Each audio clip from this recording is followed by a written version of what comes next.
یہ کہتے ہیں کہ اگر کوئی شخص اپنے بیوی کے مقابلے میں ماں کی نافرمانی کرے اور بدتمیزیاں کرے، چاہے والدین غلطی پر ہی کیوں نہ ہو، کیا اس کا رویہ درست ہے؟ دیکھیں، پہلی بات یاد رکھیے کہ نبی کریم صلی اللہ علیہ وسلم نے ارشاد فرمایا کہ ماں اور باپ، مفہوم اس کا یہ ہے کہ ماں باپ کے سامنے اگر کوئی بدتمیزی کرتا ہے، نافرمانی کرتا ہے، وہ جہنم میں جائے گا۔ کسی نے پوچھا رسول اللہ صلی اللہ علیہ وسلم چاہے وہ ظلم کریں؟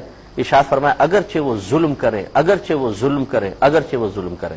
کہنے کا مطلب یہ ہے کہ ماں باپ سے بھی غلطی ہو سکتی ہے، بتقاضائے بشریت، وہ بھی انسان ہے، لیکن اولاد کو یہ حق حاصل نہیں ہے کہ پہلی بات کہ اپنے والدین کی غلطی پہ ان کی گرفت کرے، نمبر 2 ان سے بدتمیزیاں کرے، نمبر 3 اس کو بنیاد بنا کر ان کی نافرمانی کو اپنے لیے جائز اور درست قرار دے۔ یہ سب حرام اور گناہ ہے، اور خصوصاً بیوی کے مقابلے میں ہرگز ایسا نہ کریں۔ بہت سے نادان ایسے ہیں کہ بیوی کو یہاں کھڑا کریں گے، ماں کو یہاں کھڑا کریں گے۔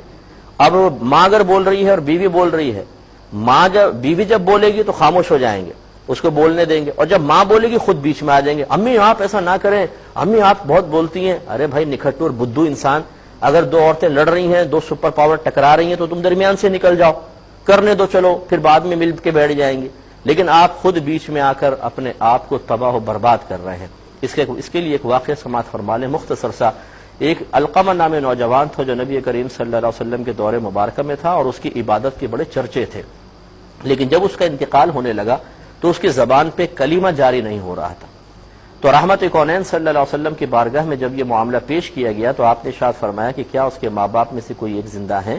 عرض کی یا رسول اللہ صلی اللہ علیہ وسلم اس کی والدہ حیات ہیں اور اس سے ناراض ہیں۔ تو رحمت کونین صلی اللہ علیہ وسلم نے فرمایا کہ ان کی والدہ کو ہمارا پیغام پہنچاؤ کہ آپ ہمارے پاس آتی ہیں یا ہم آپ کے پاس آئیں۔ پیغام پہنچایا گیا۔ خاتون نے عرض کیا رسول اللہ صلی اللہ علیہ وسلم میرے ماں باپ آپ پر قربان ہو جائیں، میں حاضر ہوتی ہوں۔ وہ آ گئی۔ سرکار نے فرمایا کہ آپ ناراض ہیں؟ عرض کی جی ہاں۔ سرکار نے فرمایا معاف کر دیں۔ کہا کہ نہیں، میں اس کو کبھی معاف نہیں کروں گی، اس لیے کہ یہ ہمیشہ اپنی بیوی کے مقابلے میں میری نافرمانی کرتا رہا ہے۔ تو رحمت کونین صلی اللہ علیہ وسلم نے صحابہ کرام سے فرمایا کہ لکڑیاں جمع کرو، آگ لگاؤ اور اس کے بیٹے کو آگ میں ڈال دو۔ تو اماں گھبرا گئی، کہنے لگی یا رسول اللہ صلی اللہ علیہ وسلم کیا میرے بیٹے کو آگ میں جلایا جائے گا؟ تو رحمت کونین صلی اللہ علیہ وسلم نے ارشاد فرمایا کہ خدا کی قسم ہماری دنیا کی آگ اللہ تبارک و تعالیٰ کی اخروی آگ سے بہت زیادہ ہلکی اور ٹھنڈی ہے۔ یعنی اشارہ فرمایا کہ اگر تم نے معاف نہیں کیا تو یہ ایسی آگ میں جلے گا جس کا تم اندازہ بھی نہیں کر سکتے۔ تو ان خاتون نے کہا یا رسول اللہ صلی اللہ علیہ وسلم آپ گواہ رہیے گا کہ میں نے اپنے بیٹے کو معاف کیا۔ سید عالم صلی اللہ علیہ وسلم نے ارشاد فرمایا جا کر دیکھو اس کے بیٹے کی زبان پہ کلمہ جاری ہوا کہ نہیں ہوا؟ صحابہ کرام نے دیکھا، آ کر بتایا رسول اللہ الحمدللہ کلمہ پاک پڑھتے ہوئے ہی دنیا سے رخصت ہوا ہے۔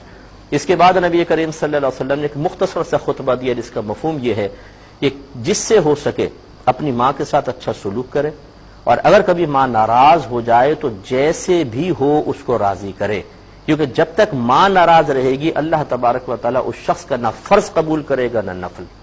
تو اس سے ذرا وہ لوگ بھی سبق حاصل کریں، چہرے پہ داڑیاں ہیں، سروں پہ امامے رکھے ہوئے ہیں، لباس ایسا پہنا ہوا ہے کہ دیکھیں تو اللہ کا ولی محسوس ہو، باہر عارض انکساری کا عالم یہ ہے کہ جی حضور میں تو کتا ہوں، میں تو نکما ہوں، اور گھر میں آ کے بیوی کے مقابلے میں ماں سے بدتمیزیاں کرنا، تھوڑی سی تنخواہ ہاتھ پہ رکھ کر ماں کی عزت اتار کے ہاتھ پہ رکھنے کو جائز قرار دینا، یہ بالکل غلط ہے، حرام ہے، گناہ کبیرہ ہے۔ ماں کے قدموں میں گر کے معافی مانگے۔ اب ہو سکتا ہے کہ بہت سی بچیاں میرا یہ پروگرام دیکھ رہی ہوں تو کہہ رہی ہوں کہ مفتی صاحب نے تو یہ کیا چابی بھر دی، میرا شوہر تو اچھا خاصا میری طرف تھا، اب یہ ماں کی طرف ہو جائے گا۔ تو میری بچیوں، میری بہنوں، میری گزارش یہ ہے کہ آپ بالکل نہ گھبرائیں، بلکہ اس کو اپنی ماں ہی تصور کریں۔ ساس کو کیوں اپنی خوشیوں کو دشمن تصور کرتی ہیں؟ اور اگر ان سے کوئی غلطی ہو بھی رہی ہے آپ صبر کریں، آپ کا یہ صبر آپ کے بچوں کے لیے ایک بہترین مثال بنے گا، اور انشاءاللہ اللہ تبارک و تعالیٰ آپ کو جب آپ اس اسٹیج پر آئیں گے تو عزت اور وقار عطا فرمائے گا۔ اور اگر آپ نے یہ کوشش کی کہ بیٹے کو ماں سے دور کر دوں، ان کے دل پھٹوا دوں، اور بیٹے کو بدتمیزی پہ آپ نے ابھار دیا، تو یاد رکھیے مکافات عمل ضرور ہوتا ہے۔ پھر آپ کی اولاد ہوگی، آپ ساس ہوں گی، آپ کی اولاد اپنی بیوی کو سامنے کھڑا کر کے آپ کی عزت اس کے ذریعے اتروا رہی ہوگی، پھر شاید آپ کو دکھ اور افسوس ہوگا کہ ہاں مفتی صاحب نے صحیح بات کہی تھی، اس وقت تو میں نے خیال نہیں کیا، میں نے صرف اوپر کو دیکھا کہ ساس ہے، یہ نہیں دیکھا کہ میں اوپر آ کے ذرا نیچے دیکھوں کہ میں بھی ساس بن سکتی ہوں، تو پھر معاملہ کچھ اور ہوگا۔ امید ہے کہ آپ بات سمجھ گئے ہوں گے۔ تو ایسے نوجوان کو چاہیے کہ اللہ کی بارگاہ میں توبہ کرے، پہلے بلکہ والدہ سے معافی مانگے اور شرمندہ ہو، پھر اللہ کی بارگاہ میں توبہ کرے تو اللہ تعالیٰ انشاءاللہ اس کے گناہ بخش دے۔